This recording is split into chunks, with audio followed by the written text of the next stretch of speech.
Participa da edição de hoje o escritor e roteirista Paulo Lins e a professora de Direito Internacional da Universidade de São Paulo, Maristela Basso. O Japão lança uma operação em grande escala para tentar conter os vazamentos na usina nuclear atingida pelo maremoto. Os Estados Unidos alertam que o nível de radiação na área da usina é extremamente alto e põe em risco a vida dos trabalhadores. Depois de uma interrupção de algumas horas provocada pelo aumento na radioatividade, os técnicos reiniciaram os trabalhos no interior da usina. O governo aumentou de 50 para 180 o número de funcionários envolvidos na operação. A tarefa principal é baixar a temperatura dos reatores e impedir o vazamento de material radioativo. Este é o estado atual dos reatores. Número 1. A explosão ocorrida no sábado danificou o núcleo, onde fica o urânio enriquecido. Reator 2. A explosão desta terça-feira atingiu o núcleo e parte do prédio. Reator 3. A explosão registrada na segunda-feira danificou o núcleo e o sistema de contenção do combustível nuclear. Número 4. 2 incêndios prejudicam o sistema de refrigeração. Os reatores 5 e 6 já estavam desativados para manutenção antes do maremoto. Uma tentativa de resfriamento da área com água transportada por helicópteros não funcionou e teve de ser interrompida. Enquanto isso, cresce em todo o mundo a preocupação com a saúde dos trabalhadores envolvidos na operação. O nível de radioatividade na área da usina é muito superior ao que o organismo pode suportar. Nas áreas atingidas pelo maremoto, o número de mortos passa de 4.000 e os desaparecidos são mais de 8.000. Hoje, o imperador Akihito fez um raro pronunciamento na televisão. Ele disse que está rezando pelas vítimas e pediu que as pessoas não percam as esperanças. Pouco antes da fala do imperador, um novo tremor de 6.0 foi registrado na região leste do Japão e chegou a abalar prédios altos na cidade de Chiba. Não houve danos, mas foi suficiente para aumentar o medo entre a população. Diante do risco de exposição à radioatividade, diversos países estão retirando diplomatas e outros funcionários do Japão. França, Rússia e China foram os primeiros a tomar esta iniciativa. Este grupo de franceses chegou a Paris, procedente de Tóquio, na manhã desta quarta-feira. O governo francês confirmou ter iniciado uma ponte aérea para retirar todos os cidadãos franceses que desejem abandonar o Japão. Chineses e russos também estão deixando o país. O aeroporto de Tóquio apresenta um intenso movimento. Quase todas as companhias aéreas ampliaram o número de voos para atender a demanda. Cidadãos japoneses também estão viajando para o exterior. Esta mulher conta que tem filhos pequenos e não quer que eles tenham contato com a radioatividade. Com um grande número de pessoas abandonando a cidade, Tóquio começa a ficar vazia. Centenas de empresas do comércio e indústria suspenderam as atividades. Assim como na capital, moradores de outras cidades situadas a centenas de quilômetros de Fukushima temem a contaminação. Hospitais e clínicas tentam atender à enorme procura pelo teste de radioatividade, mas não há registros de casos que justifiquem preocupação fora das áreas próximas aos reatores que explodiram. Bom, vocês têm acompanhado as notícias aí pela internet, enfim, pela televisão. Qual é a impressão que vocês têm do que está acontecendo no Japão? A situação está fora de controle? Por mais que o Japão já tivesse passado por experiências parecidas, muito parecidas, parece que ele não estava tão preparado dessa vez quanto ele deveria, até porque numa escala 9, né, é bastante grave o que aconteceu, mais terremoto, tsunami, quer dizer, tudo isso junto é bastante grave. Mas o que impressiona é que a contaminação já ocorreu, que no momento em que deu-se a rachadura, numa das turbinas, ou parte da estrutura que mantinha uma das turbinas rachou, a contaminação já se deu. Então, essas pessoas, evidentemente, já estão contaminadas. Ainda que não apareça de imediato, já há uma contaminação e a chuva, a neve, faz com que ainda esses materiais que estão no ar, né, o césio, o urânio, eles penetrem no solo e aí vão se expandindo, a área vai ficando muito maior do que a área é hoje. Quer dizer, é muito mais grave a situação do Japão do que a gente parece ouvir nos relatos. Até porque os efeitos de uma radiação, os efeitos vão aparecer com o tempo, não de forma imediata, né? Então, você acha que a capacidade de organização deles fica abalada numa situação como essa? O que dizem os técnicos em energia nuclear é que nenhuma usina permaneceria intacta ou consegue permanecer intacta quando há um terremoto de uma intensidade 9 na escala Richter. Quer dizer, por mais preparado que eles estivessem, por mais que as estruturas fossem sólidas, por mais que o sistema de irrigação de água levasse a água para o resfriamento das turbinas, mesmo assim um tsunami e um terremoto como a gente teve, era impossível que ela resistisse da forma que a gente esperava que ela resistisse. Então, quer dizer, não tem segurança? Não, nem mesmo por uma situação como essa. Porque a gente pensa que, assim, falando de Japão, né, que tudo vai estar seguro, que tudo vai funcionar bem, e agora isso veio demonstrar que essa segurança é fictícia também, né? Por mais que eles estivessem preparados, quer dizer, eles estavam preparados para uma movimentação das placas tectônicas para um terremoto, mas não um terremoto e uma inundação, seguido, quer dizer, uma onda gigante junto, né? Então, tudo isso, e mais uma rachadura, quer dizer, mais um ferimento numa usina nuclear, quer dizer, foram muitos fenômenos juntos para eles estarem preparados e poderem suportar. Tempestade de neve atinge a região norte do Japão, dificultando o resgate das vítimas do maremoto. Em meio à busca aos desaparecidos, uma estudante que mora nos Estados Unidos descobre pela internet que seus parentes estão vivos. Akiko Kosaka, aluna da Universidade da Califórnia, procurava notícias de sua família no Japão desde sexta-feira, quando aconteceu o terremoto. Como o telefone não funciona na cidade de Minami Sanrico, totalmente arrasada, o caminho era a internet. Foi assim que ela encontrou uma imagem da irmã mais velha, que mandava notícias pelo YouTube. Na mensagem, a irmã dizia que os pais e os avós estão todos bem. Mas, para a maioria dos moradores das cidades atingidas, o quadro é dramático. Além de todas as dificuldades, as equipes de resgate tiveram de enfrentar, nesta quarta-feira, uma tempestade de neve que atingiu toda a região norte do país. A temperatura oscilava entre 5 e 8 graus abaixo de zero.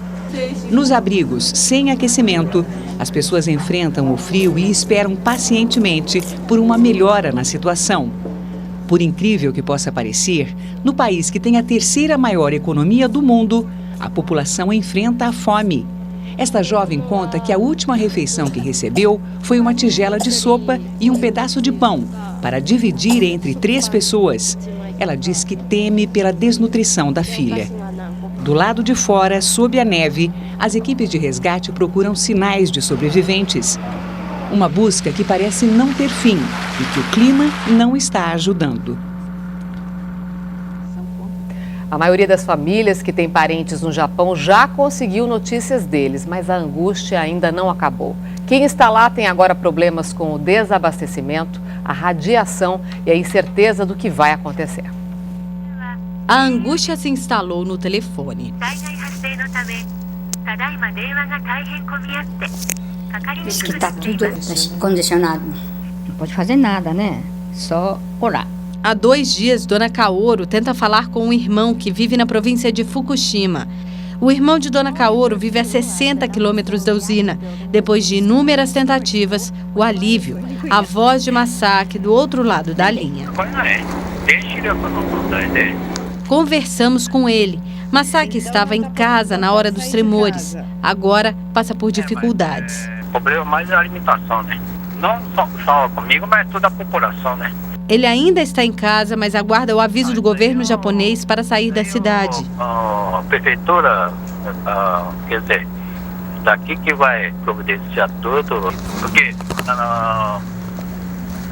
parente perto não tem. Na casa da família Sakaue, a apreensão também é grande. A irmã e os sobrinhos de seu Akira ainda vivem em Fukushima. Além do medo da radiação, os parentes sofrem com o racionamento de itens básicos. Parece que o pessoal está com dificuldade de comunicação e principalmente de notícia, porque a televisão não funciona, não tem água, não tem luz, não tem gasolina, então está numa situação muito complicada.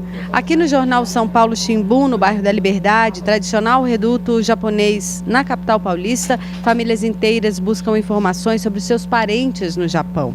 Correspondentes internacionais enviam reportagens diárias sobre a tragédia e a lista de desaparecidos não para de crescer.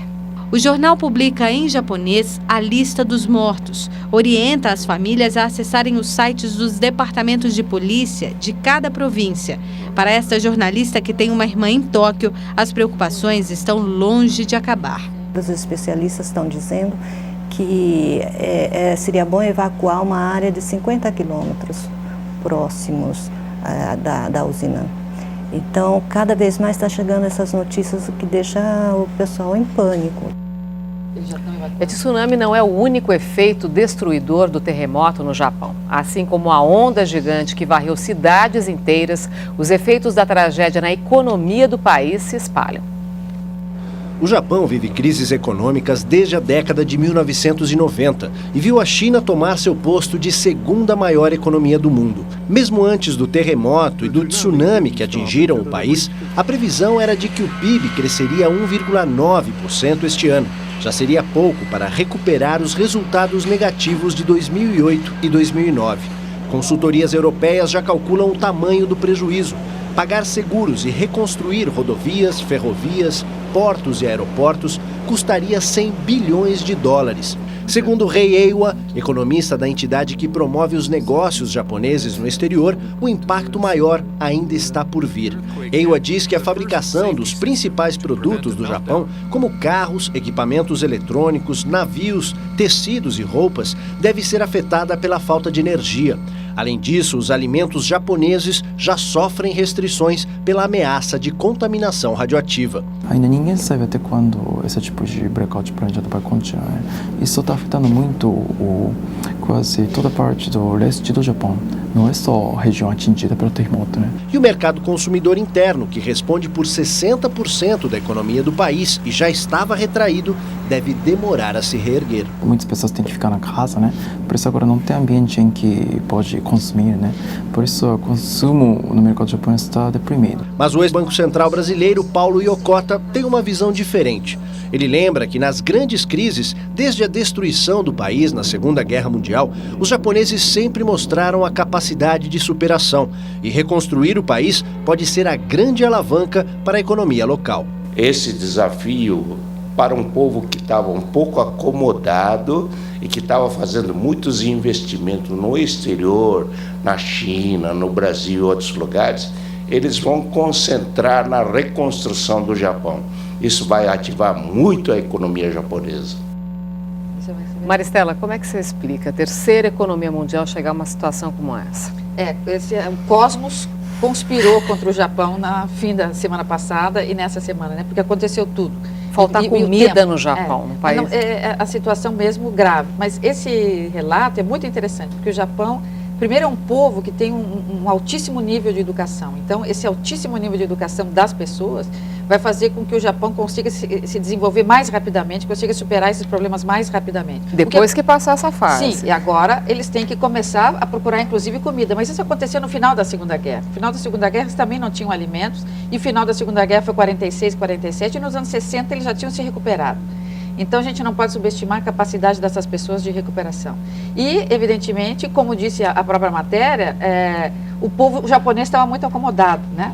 Então, estava investindo, mandando poupança para fora do Japão. Agora, nós vamos ver um povo que vai se unir e vai se recuperar de uma forma impressionante. Até que ponto esse racionamento de energia pode afligir aí o setor produtivo? Já atingiu, né? Porque como ele é forte, a economia do Japão é forte na indústria, no comércio, na tecnologia, quer dizer, já não está conseguindo produzir. Então, já não está conseguindo produzir porque não tem energia, não tem água, as pessoas estão ficando em casa com medo da contaminação, então não vai poder exportar, não vai poder abastecer internamente e não vai poder exportar, sendo que o Japão é um grande exportador. Então, a economia do Japão já está abalada e vai precisar de um esforço enorme de recuperação. Ainda bem que dinheiro eles têm. Não vai precisar de ajuda internacional nesse caso? Não, vai precisar de ajuda internacional. Até porque o Japão, ele é hoje, no fim da Segunda Guerra, ou até mesmo no início do século XX, quando em 1923 o Japão passou por um terremoto parecido, mais ou menos com essas proporções, e ficou destruído e se reergueu, mas naquela época o Japão não era tão importante para o mundo quanto ele é hoje. Então, hoje, o que está acontecendo no Japão, nós sentimos também, porque o dinheiro japonês é importante em todos os mercados. Mercados de ação, mercados da dívida externa. Então, hoje, os reflexos vão ser sentidos aqui no Brasil. E no Brasil também. Estados Unidos, Brasil, todos nós vamos sentir. E o lançamento de um livro hoje na Universidade de São Paulo acabou se transformando num debate atual sobre energia nuclear. O Brasil tem projetos para construir mais 2 usinas nos próximos 20 anos. Os questionamentos aumentam diante do acidente nuclear que aconteceu no Japão. Os aspectos positivos e negativos do uso da energia atômica são o tema de um livro lançado hoje em São Paulo. O livro começa explicando o que é energia nuclear, como é que ela surgiu, etc, etc. Agora, os 2 capítulos fundamentais, que são um a favor e o outro contra, são mais técnicos. O plano de expansão brasileiro prevê até 2015 o aumento da capacidade de Angra 3 em 1.405 megawatts. Até 2030, 2 novas usinas nucleares devem ser construídas no país. Uma no Nordeste, outra no Sudeste, cada uma com capacidade para a geração de 2.000 megawatts. Os 2.000 megawatts que são de Angra 1 e Angra 2 somados, eles são suficientes para abastecer cerca de 40% de todo o consumo do estado do Rio de Janeiro, que é o 2º estado maior consumidor do Brasil. Quem é contra a construção de novas usinas nucleares no Brasil afirma que o país deveria investir em outras alternativas. A complementação térmica no Brasil pode vir tanto de energia nuclear como de biomassa e de gás. E as contribuições desses 3 fatores devem ser pesados. Biomassa renovável, por exemplo. De modo que isso não significa que o programa nuclear brasileiro precisaria ser abandonado, não é mesmo? Mas a expansão do programa nuclear é altamente questionável. E vocês, o que pensam dessa questão? Se justifica ampliar o programa energético nuclear no Brasil? Eu tenho visto no noticiário, né, que tem países como a França, por exemplo, que tem 70% usa energia nuclear, né? E vi também a Alemanha fechando 3 ou 4 usinas, né, mandando fechar e tal. Aí eu fico pensando, será que precisa mesmo? A gente precisa dessa energia, o Brasil precisa disso, o mundo precisa da energia nuclear? Hoje precisa, né? Mas as pesquisas estão sendo feitas para substituir a energia. Você está dizendo que a Europa precisa? O mundo todo. Nesse momento, a matriz energética era essa. Brasil, o que se conhecia era isso. O Brasil a gente usa quanto, por exemplo? Até 3%. 3% é energia nuclear. Eles vão substituir, mas isso requer um pouco de tempo, né? Para que a gente possa substituir uma energia por outra. As pesquisas estão sendo feitas. Vai levar ainda um tempo para que a gente possa passar de um sistema para o outro sistema mais, digamos, menos arriscado. Agora, o risco de acidente aqui do Brasil, por exemplo, a gente vê lá que aqui no Brasil não tem terremoto, não tem tsunami, mas, por exemplo, se fosse em Angra, por exemplo, se tivesse acontecido o que aconteceu em Angra, o que aconteceu em Teresópolis, por exemplo, fosse Poderia Angra, acontecer. Teria assim, um desastre? Sim, a magnitude daquela movimentação de terras, né? Sim, pode abalar uma estrutura, uma parede, uma turbina. E qualquer pequena fresta faz o material radioativo sair pelo ar. Mas, enfim, vocês são a favor de energias mais limpas, alternativas para o Brasil? Bom, o mundo hoje, a discussão nos últimos 20 anos é em torno de energia sustentável, que protege o ambiente, protege a saúde humana, animal, né, e as condições vegetais também. Então, esse é o discurso que está na agenda de desenvolvimento dos últimos 20 anos. Mas não se conseguiu ainda fazer a mudança completa, né, porque isso requer uma estrutura econômico-financeira brutal. Mas se terá, quer dizer, não sei se em 15, 20 anos a gente vai passar de uma matriz para outra tranquilamente. E quando você fala financeira, a gente vê que depende de vontade política também, né? Claro, isso é plano de governo, né? E os recentes acidentes nucleares no Japão, decorrentes do terremoto da última sexta-feira, nos fazem lembrar da explosão da bomba atômica em Hiroshima. Em São Paulo, há uma associação de sobreviventes daquela tragédia. O homem tranquilo que caminha pelos corredores do próprio mercadinho é um hibakusha, que em português significa sobrevivente da radiação. Takashi Morita tem 87 anos. Ele estava na cidade de Hiroshima na manhã de 6 de agosto de 1945, quando a cidade foi atingida pela bomba atômica.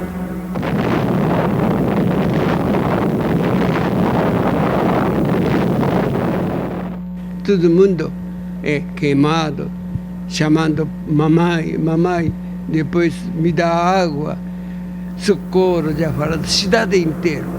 Takashi permaneceu em Hiroshima por mais 2 dias. Nesse período, ele não se alimentou e nem tomou água. 2 dias não come nada, nem beber nada também. Por isso não entrou radiação dentro do corpo. A exposição à radiação causou um ferimento na nuca de seu Takashi, que também sofre de um tipo recorrente de leucemia. Mesmo assim, começou a reconstruir sua vida ainda no Japão. Voltou a trabalhar, casou e teve 2 filhos. 11 anos depois da bomba, mudou-se para o Brasil, convencido de que o clima de São Paulo o ajudaria a se recuperar das sequelas. Hibakusha mesmo, também esposa, controlou, e depois casou. Já 1 ano já acabou, casou. Junto com outros sobreviventes de Hiroshima que vieram para o Brasil, seu Takashi formou uma associação. Em 2003, conseguiram obter do governo japonês uma ajuda de custos mensal, equivalente a um salário mínimo para tratamento de saúde. A filha do seu Takashi faz um alerta para quem acredita que a energia nuclear é uma energia limpa. Que no Brasil as usinas nucleares são realmente seguras, podem construir ao lado de Brasília, os políticos monitorem e quando tiver alguma consequência, eles carreguem. E a seguir, Interpol descobre rede de pedofilia que se espalhava por diversos países e prende mais de 100 pessoas. E mais, aluno joga carteira sobre professora porque ela pediu silêncio na sala de aula.